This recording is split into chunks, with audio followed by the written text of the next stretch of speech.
another type of wonder, another type of doubt. So today you find this new dimension, the mind questioning what lies above the sensate level. What's the nature of that dimension above the sensate level? Here are the senses, here the mind, controlled by the senses to study sense data. When you sit in meditation, you silence the sense organs, you silence the mind. Is there a dimension of reality beyond the sensory level? If it is so, it is a wonderful subject of investigation. It is worth investigating. Till now we didn't worry about it.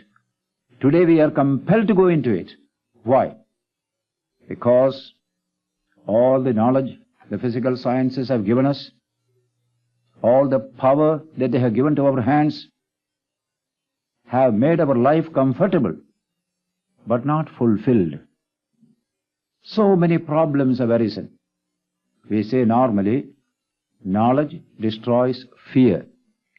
Here is a primitive individual. He is full of fear. Any natural event is a cause of fear. We develop physical sciences and banish that fear.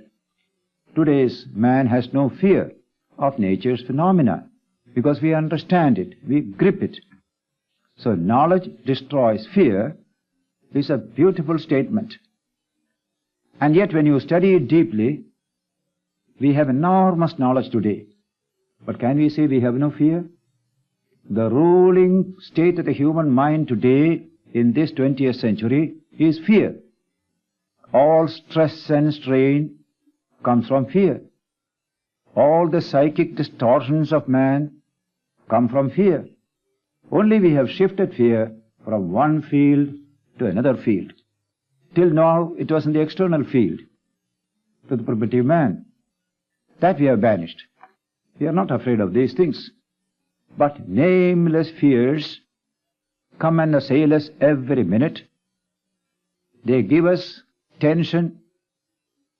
They give us a sense of unfulfillment. And today's condition is entirely the condition of a fear proceeding from some dimension we do not know anything about. There is a terra incognita.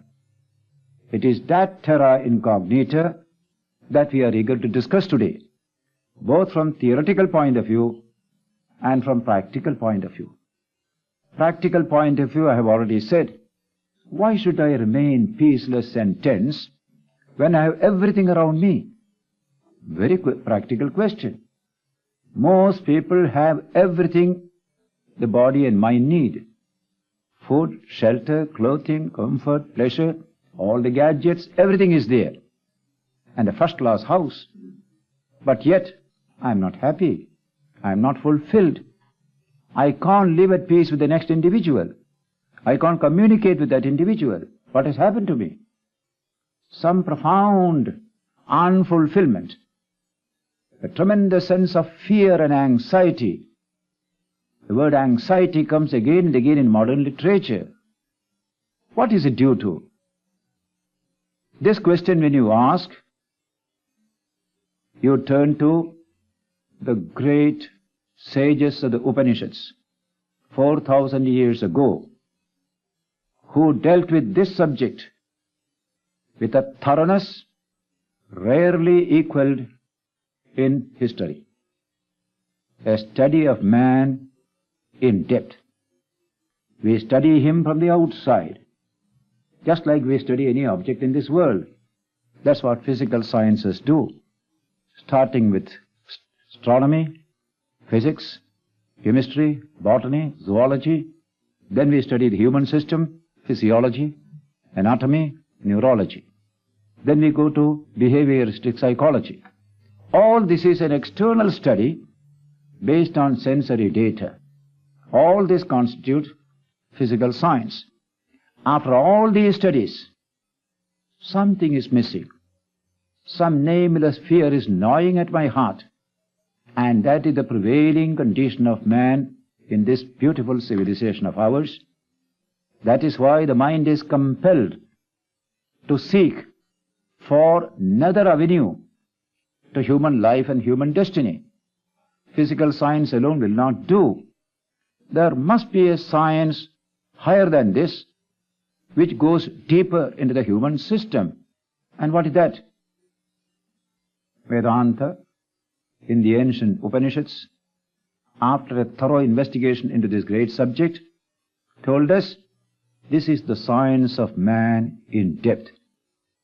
The word in Sanskrit is Adhyatma Vidya, man as the Atman, the infinite divine self that is in man, beyond the body, beyond the senses, beyond the intellect, beyond the ego, that infinite self, that is our true nature, ever pure, ever free, ever illumined, is that internal nature of man.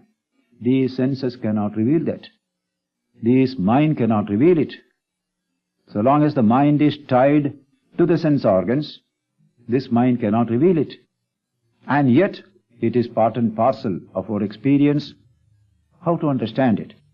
When you study the Upanishads, you are in the presence of gigantic intellects, men of great purity, men of great penetrating mind, who took up this great challenge and discovered profound truths about man, his growth, his development, his fulfillment.